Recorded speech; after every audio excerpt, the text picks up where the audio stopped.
All right, bro. So, how you feel about the First Amendment, bro? How important is the First Amendment to you? I said the First Amendment's a very important thing. People need to be able to say what they want to say. Yeah.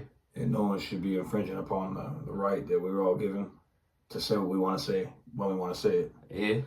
To an extent, though, hate speech for one,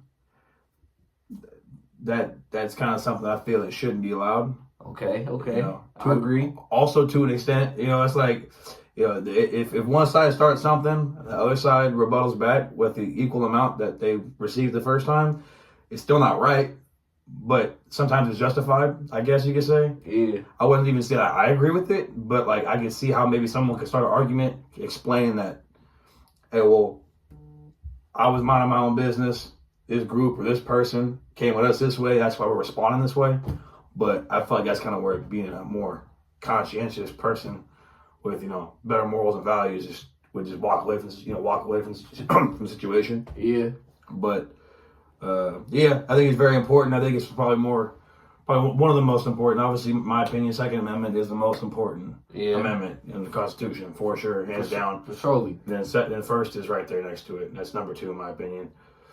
But yeah, I think that it's becoming an issue though, and that it's being abused due to the fact that people are using their right to say what they want when they want to overpower people with their opinion and their beliefs and their movements. Okay, but I feel like you should have a right to be able to say what you want and not make threats. I feel like making threats is where doesn't it say that you're not allowed to make threats, right? Yeah. So you can say what you want. So I don't agree with racist motherfuckers, right? Yeah. But if they want to say a whole bunch of racist shit, I'm not gonna be like, well, they should go to jail. Nah. Yeah. I'm just gonna say some racist shit back. Yeah. Yeah. Equal retaliation. Yeah, exactly like I said. There's some bad speech happening. You can retaliate back. That's fine with me. But whoever started it, that's it's their prerogative. Yeah. It's like if they choose to go about that, then that's on them. But me personally, I want to say what I want to say and do what I want to say within my own group, my own friends, my own family. Yeah. I have no reason and no need to go expand my my beliefs or my desires or my wants to anybody that's not a part of my life.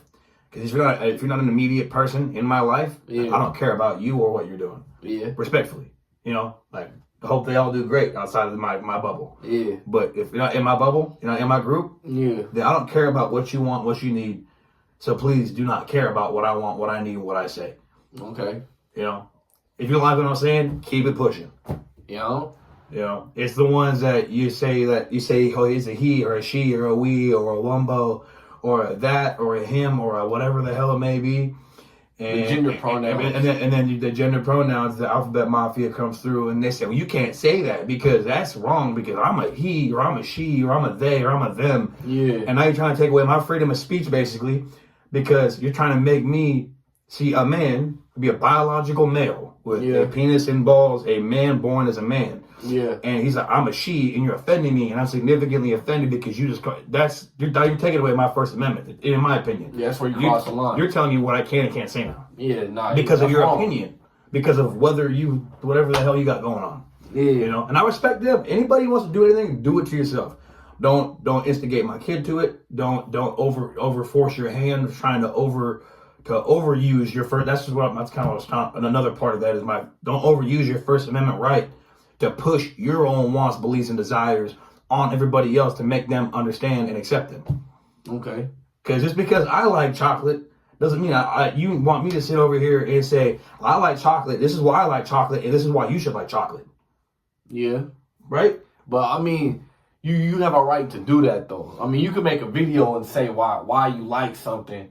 And people could agree with you. You can make a video, sure. Or not agree with you. But being in the school system. Oh, yeah, nah. I'm not for that. Teachers using their First Amendment to tell kids. To brainwash kids. Little kids. I'm not for that. That's why the First Amendment is a very important amendment, in my opinion. It's honestly, arguably, it's the most important. Not to me, obviously, my guns come first because with the Second Amendment, I can protect all my other amendments, right? Yeah, for sure. But as far as in a kid's aspect or in a young child's aspect, the First Amendment it gets so it's the simplest. It's freedom of speech, but it is so in depth. There's like a million different avenues you can go down as far as First Amendment goes. It's not just say what you want. It's how people abuse that power or they use it for good. A lot of people probably don't even realize how much. I mean, any form of talking is the First Amendment. Yeah. Good, bad, positive, informative. There's so much to it. Do you consider like gun blueprints as First Amendment right? Freedom of information. Yeah, I mean, yeah. Certain states are censoring that where they don't want people to get blueprints on guns. Yeah. I think it's wrong. Yeah, that's wrong. You should have access to any kind of information that's out there. Exactly. I mean, especially for something that we have a right to already. Yeah, you're right. Just because somebody has the blueprints doesn't mean that necessarily they're going to make the gun or they have a plan to make the gun. They just want to know about it. So people want to study guns. They want to learn about this stuff. They don't want to have to go drive to another state or go, get a P.O. box in another state to get blueprints sent to it, to go drive to it, to get, that's just extra work. Yeah. That's kind of like the smog laws in California versus 47 other states in the U.S. That's actually going to change. You know about that, right? We're gonna lose it? No, they're gonna change it where all states require smog. No, they're gonna make it where we don't need smog. Really? Yeah, well, they got the catalytic converters and other two sensors. They're gonna change that. No way.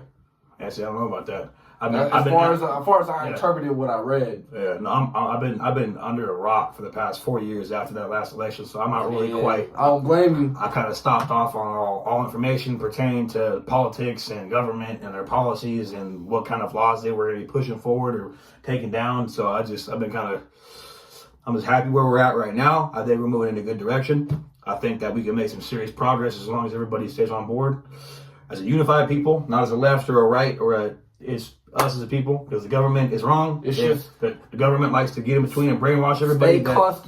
Stay constitutional. Stay to what we are given by the Constitution. Like who you like for certain things, but don't let them rule your entire opinion of your political party. I like Trump, obviously, but I don't like him for everything he is. Yeah, I feel that. I like him for a certain few things that even the most liberal or libertarian independent friends that I have like him for the exact same reasons I like him. The fact that he stands on our constitutional rights. Especially the Second Amendment. And so that's really cool to me. Does he talk too much and does he sound stupid sometimes? Yep. People can maybe not like that. Me personally, I like him because of that. Yeah, he's freedom of speech. Yeah. He's not a controlled person. You could tell he's authentic. He's a human being. He's authentic. Yeah, he's not a politician, right? That was the biggest thing since day one. Is he's going to say what he wants when he wants, and it's going to piss people off, and they might get offended. And sometimes it is what it is. But that's back to what I said. Don't watch his speeches. Don't watch his videos on YouTube. If you don't like him because you think he offends you, then don't turn it off. Okay, because when I'm walking down the street and I see some dude in a tutu with a pink scarf and he's wearing freaking some booty shorts and his butt's hanging out and he's a dude and I'm walking with my son, I can't just turn that TV off. True. Me and my son, I have to leave the restaurant and go somewhere else to avoid that conversation with my son because someone wants to push that ideology on me. But you don't see me out here causing a scene, hopping on Twitter, writing about it. Because that's life. I deal with it, I move on, I don't go that place anymore. It's simple as that. But people got a big problem with Trump and the way he is and how much he pisses them off and how he's racist and he's a rapist. I mean, let's be honest. Every president for the past forever has had some kind of scandal. Oh, yeah, most definitely. There's no perfect person. No perfect person, bro. Everybody got some type of dirt. Yeah, and the president's not God. No. He's a president. He's far from God. He's a man who is helping us. He's helping us with the country. Because he's not making decisions, any decisions by himself. He's over here saying we're doing this. He could put executive order through, but for the majority of stuff that he does, it has to go through us as a people to be pushed through. True. So it's he's not running nothing. He's helping us. We're helping him. I don't see any reason why anybody would not want him in office right now. And a lot of independent libertarian friends I have, a little liberal I have a really weird blend of friends that kind of have helped me see a different side, as far as their political views. That kind of helped me see different sides, and they all love it that he's president now. The first term they hated him. Oh, fuck Trump, and we're not doing this. But after Biden came for 4 years, everyone, even my hardcore liberal friends, were get him out of here and get Trump back in here. you know, and now they're happy about it. So it's like having Biden, I think, was a blessing in disguise.